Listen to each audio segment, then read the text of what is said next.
شب برات کے بارے میں میرے آڈیو بیان بھی موجود ہیں, ویڈیو بیان بھی موجود ہیں. چند سال پہلے جب میں ویڈیو بیان نہیں میرے آڈیو آتے تھے, اس میں میں نے حدیثوں کے نمبر کے ساتھ, پورے ترجموں کے ساتھ, پوری سندوں کے ساتھ شب برات سے متعلق جتنی حدیثیں 15 شعبان سے متعلق تمام حدیثوں کی سندیں, ان کی سندوں پہ بحث, پورا ایک علمی بیان ہے آڈیو, وہ آج بھی یوٹیوب پہ موجود ہے. آپ لکھیں شب برات مفتی طارق مسعود آڈیو بیان یا اولڈ بیان, تو آڈیو بیان آئے گا, پوری سندوں کی, راویوں کی ایک ایک نوک پلک کو اس میں درست کر کے پورا ایک علمی بیان ہے.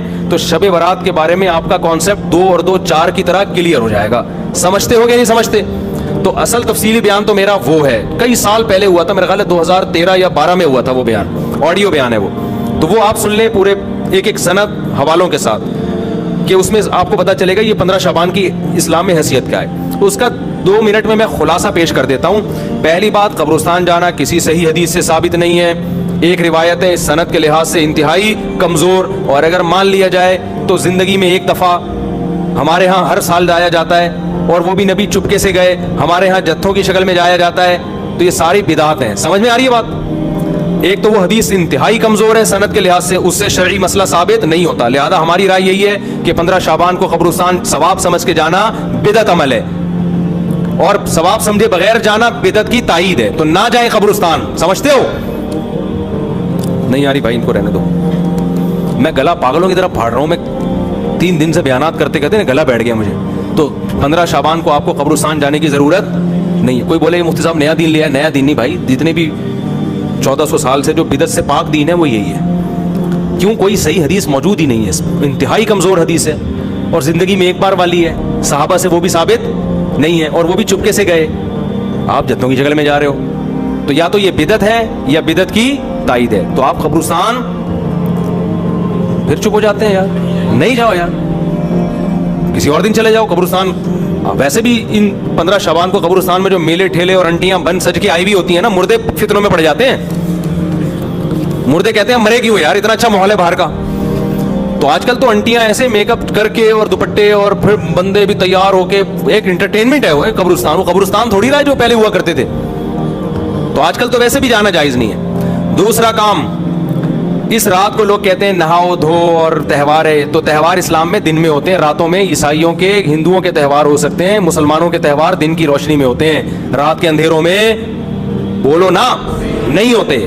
راتیں عبادت کی ہوتی ہیں. تہوار نہانا دھونا اچھے کپڑے یہ دن کے کام ہیں. تو لہٰذا یہ کوئی بھی نہیں ہے کہ رات نہا دھو کے اور اچھے اچھے کپڑے پہنو. کوئی مستند روایت نہیں اس بارے میں. تمیز سے سو جاؤ گھر میں جا کے. اور تیسرا کام کیا ہے؟ حلوہ مانڈا. حلوے مانڈے پکاتے ہیں. تو جب تہوار ہی نہیں ہے تو حلوے کس بات کا بھائی؟ حلوے تو عیدوں میں خوشیوں میں ہوتے ہیں نا. تو جب تہوار ہی نہیں ہے, ہمارے تہوار دن میں ہوتے ہیں بھائی. عید الفطر, عید الاضحیٰ, اور جمعے کا بھی دن بھی ایک قسم کا تہوار ہے, یہ بھی دن کی روشنی میں. تو آپ نے حلوے مانڈے بھی بولو نا نہیں. پھر اس رات کو تقدیر کے فیصلے ہوتے ہیں. قرآن میں صاف طور پر ہے کہ وہ لیلۃ القدر میں ہوتے ہیں, اور ہم نے قرآن بھی کب نازل کیا؟ رمضان میں اور لیلۃ القدر میں. بالکل واضح قرآن کی آیتیں ہیں. اس کے مقابلے میں جو 15 شعبان والی حدیثیں ہیں جن میں آتا ہے کہ اس رات فیصلے ہوتے ہیں, وہ قرآن کے مقابلے میں جاندار, سند کے لحاظ سے مضبوط نہیں ہے. ان میں اتنی طاقت نہیں ہے کہ قرآن کی آیت کو آپ اس میں ایڈیشن کر دیں. لہذا قرآن سے واضح پتہ چلتا ہے کہ جو فیصلے ہوتے ہیں سال بھر کے, وہ شب قدر میں ہوتے ہیں جو رمضان میں. اور قرآن بھی کب نازل ہوا؟ راجح دلیل کے لحاظ سے راجح بات یہی, اگرچہ بعض علماء نے وہ بھی لکھی, لیکن راجح دلیل کے لحاظ سے یہ بات ہے. 3 باتیں ہو گئیں. چوتھی بات ہے پٹاخے. شب برات کے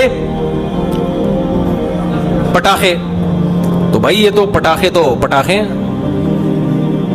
یہ بھی جائز نہیں ہے. آپ کیوں ایک رات کو ایک عبادت کا عنصر دے کے اس میں پٹاخے پھوڑ رہے ہیں؟ لوگوں کی نیندیں خراب ہوتی ہیں, ہارٹ پیشنٹ پریشان ہو جاتے ہیں, بہت بڑے آگ لگ جاتی ہے بعض دفعہ. یہ عمل بھی حرام ہے, ناجائز ہے. اور کیا ہوتا ہے شب برات میں, جلدی بتاؤں. عبادت پہ آ رہا ہوں. دن کا روزہ 15 شعبان کا, وہ بھی کسی صحیح حدیث سے ثابت.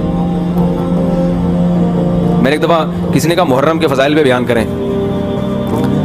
بہت دفعہ مجھے اصرار کیا 1 گھنٹے کا بیان ہو محرم. میں نے بہت جب میرا تنگ کیا تو میں نے بیان کیا. میں نے کہا نبی صلی اللہ علیہ وسلم نے فرمایا, حدیث کا مفہوم ہے, یہ اشہر حرم ہے, محترم مہینہ ہے, 4 محترم مہینوں میں 1 محرم بھی ہے, اور 10 محرم کا روزہ. آپ صلی اللہ علیہ وسلم نے اس کی جو بھی حدیث میں فضیلت بیان کی. میں نے کہا وما علینا الا البلاغ. لوگوں نے کہا بھائی کیا بیان کہا؟ میں نے کہا اتنا ہی ہے. صحیح حدیث سے اتنی ہی ثابت ہے. ایک آدھ اور حدیث ہوگی جو اس وقت میرے ذہن میں نہیں. اس سے زیادہ میں نے کہا 1 گھنٹے کا بیان ہو نہیں سکتا, کوئی ہے ہی نہیں. تو آپ کی مرضی کی باتیں ہم نہیں کریں گے, ہم وہ باتیں کریں گے جو اللہ اس کے رسول صلی اللہ علیہ وسلم نے جس طرح بیان کیے. خطابت کے جوہر دکھانے کے لیے تو 6 گھنٹے کا بھی بیان ہو سکتا ہے, لیکن اگر آپ نے وہ بات کرنی ہے جو اللہ کے رسول نے بتائی ہے تو جتنی بتائی ہے اتنی ہی آپ کو پارسل کرنی پڑے گی. اپنی طرف سے پارسل کرنے کا ہمارے پاس انتظام, ہم کمپنی ہوتا ہے نا, بعض کمپنیاں پیک کر کے دے رہی ہوتی ہیں, وہ KFC والوں کو کہتے ہیں وہ جو کمپنی کی پیکنگ ہے وہ ہم آپ کو دیں گے, اپنا شاپر ہمارا الگ تھیلے میں رکھا ہوا ہے, ٹھیک ہے نا, اس کے لیے الگ آرڈر دینا پڑے گا آپ کو. تو اگر اللہ رسول کی بات ہے تو بھائی اتنی ہے. تو اس لیے 15 شعبان کا جو روزہ ہے وہ بھی کسی صحیح حدیث سے ثابت بولو نہیں ہے. اور کیا رہ گیا, جلدی کرو, وہ شادی بھی ہونی ہے ان کی, بھائی آئے ہوئے ہیں نا. اور کیا رہ گیا, رات کی عبادت کی طرف آتا ہوں میں. اور بھی اور کچھ ہے, بس یہی ہے نا. پٹاخہ, قبرستان. پٹاخہ جب بھی بولتا ہوں, میری چھوٹی بچی ہے نا بڑی شرارتی, اس کا پٹاخی کہتا ہوں میں اس کو, ایسے پٹاخے کی طرح نا پھدکتی رہتی ہے ایسے. تو بچے بڑے اٹریکٹیو ہوتے ہیں یار, گھر میں بچے ہوا رکھا کرو, بچے گھر میں رونق ہوتی ہے. تو ایسے وہ اس کے ہوتے ہوئے شب برات کے پٹاخوں کی ضرورت ہی نہیں ہے ہمیں. تو ایسے بچے ہوتے ہیں نا, ایسے کھیل رہے ہوتے ہیں, کلابازیاں, چھوٹے 2-2.5 سال کے بچے. ہم تو بچوں کو دیکھ کے دل چاہتا ہی نہیں کہ یہ بڑے ہوں, چھوٹے زیادہ اچھے ہوتے ہیں. تو پٹاخہ یہ ناجائز ہے. حلوے مانڈے, میٹھا ویسے ہی اسلام میں کم ہے یار, تم میٹھے پھوڑ کے اپنے آپ کو. اور تیسرا کیا ہے, میٹھا کم کیسے, لوگ حدیث پہ کے لحاظ سے اشکال کریں گے, پھر کسی وقت اس کا جواب دوں گا. تیسرا ہے نہانا دھونا, صاف کپڑے پہننا. اچھے کپڑے تو ویسے ہی صاف پہننے چاہیے ہر وقت, لیکن اسپیشلی اس رات میں کوئی فضیلت نہیں ہے. چوتھا 15 شعبان کا روزہ, اور اس رات کو تقدیر کے فیصلے وغیرہ یہ سب چیزیں ثابت نہیں ہیں. ہاں اب یہ عبادت ہے یا نہیں ہے, تو جمہور کے نزدیک اس میں عبادت کی فضیلت ہے, لیکن بعض محققین اس فضیلت کے بھی قائل نہیں. تو اختلافی مسئلہ ہے, اجماعی مسئلہ نہیں ہے اس رات کی عبادت کی فضیلت. لیکن بہرحال جمہور چونکہ قائل ہیں. اس کے دلائل کیا میں پہلے بتا چکا ہوں کہ میں پورا آڈیو کلپ ایک ریکارڈ کروا چکا ہوں, حدیثوں کے ریفرنسز کے ساتھ, راویوں کی سندوں اور بحثوں کے ساتھ. تو بہت ساری حدیثیں, اگرچہ کوئی بھی حدیث صحیح نہیں ہے اس کی فضیلت کے بارے میں, لیکن تعدد طرق کی وجہ سے بہت سے علماء کے نزدیک درجہ حسن کو پہنچی ہوئی ہیں. تو لہذا کرنے کا کام یہ ہے کہ اگر کوئی کرنا چاہے تو بھائی عبادت کرے, تو اللہ سے امید ہے کہ اس کو اس رات میں عبادت کا ثواب دوسری راتوں کی نسبت زیادہ ملے گا. بعض حضرات اس کے قائل نہیں ہیں. ہاں اب عبادت کا کوئی خاص طریقہ منقول نہیں ہے کہ یہ پہلی رکعت میں یہ اتنی دفعہ پڑھو, دوسری رکعت میں اتنی دفعہ پڑھو. اور نفلی عبادت شریعت ترغیب دیتی ہے گھر میں کرنے کی. افضل کیا ہے کہ گھر میں عبادت کی جائے. اب اگر آپ سمجھتے ہیں گھر میں دل نہیں لگے گا تو پھر مسجد میں آ جائیں, لیکن اجتماعی سطح پہ مسجد میں جماعتوں کی نمازیں قائم کرنا, اجتماعی قرآن خوانیاں کرنا, یہ تمام اعمال بدعت ہیں. تو اگر آپ نے عبادت کرنی ہے تو چلو کسی بہانے عبادت کر لو, تو اس میں یہ ہے کہ انفرادی کرنی ہے, بہتر ہے گھر میں کی جائے, نہیں تو مسجد میں کر لیں آ کے. اور کوئی خاص طریقے کی عبادت نہیں کرنی. تلاوت ہے, دعائیں ہیں, ذکر ہے, نماز ہے, بس جیسے عام طریقے سے پڑھتے ہیں اسی طریقے سے کریں. سمجھ رہے ہو کہ نہیں سمجھ رہے؟